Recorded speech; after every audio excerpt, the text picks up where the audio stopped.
Il est nécessaire d'être en empathie avec l'autre, en l'occurrence avec l'artiste, pour pouvoir, enfin en tout cas c'est mon sentiment, ça n'engage que moi, c'est personnel, pour pouvoir, je dirais, le défendre. En tout cas, dans une large mesure, c'est comme ça que j'ai procédé lorsque j'écrivais des piges ou des textes pour les catalogues.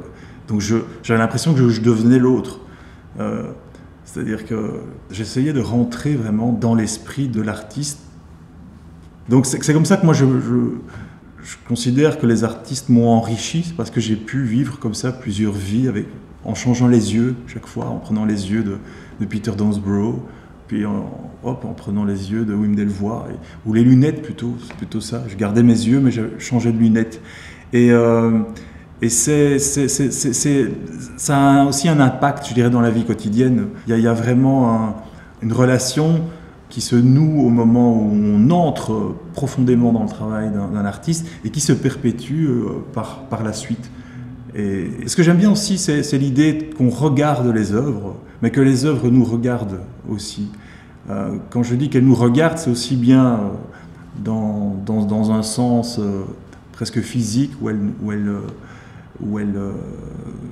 quand on est face à un portrait, je dirais, on a un être devant nous. C'est pas simplement une surface pigmentée, quoi. Je veux dire, il y a autre chose. Il y a un être humain qui a été photographié, donc il y a un regard, mais aussi qu'elle nous regarde dans le sens où elle nous concerne.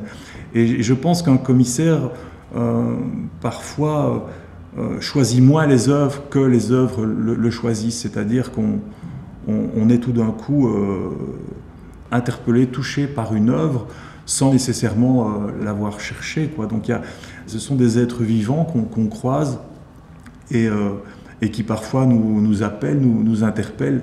Donc moi j'aime avoir cette vision-là des choses, d'attendre que les œuvres nous frappent, nous parlent, nous regardent, et pas cette idée que je choisis, que je maîtrise, j'ai la maîtrise du choix, je sélectionne, je choisis, je sépare le bon du mauvais, le grain de l'ivraie, etc. Je préfère me placer dans une situation plus réceptive aussi, plus passive finalement.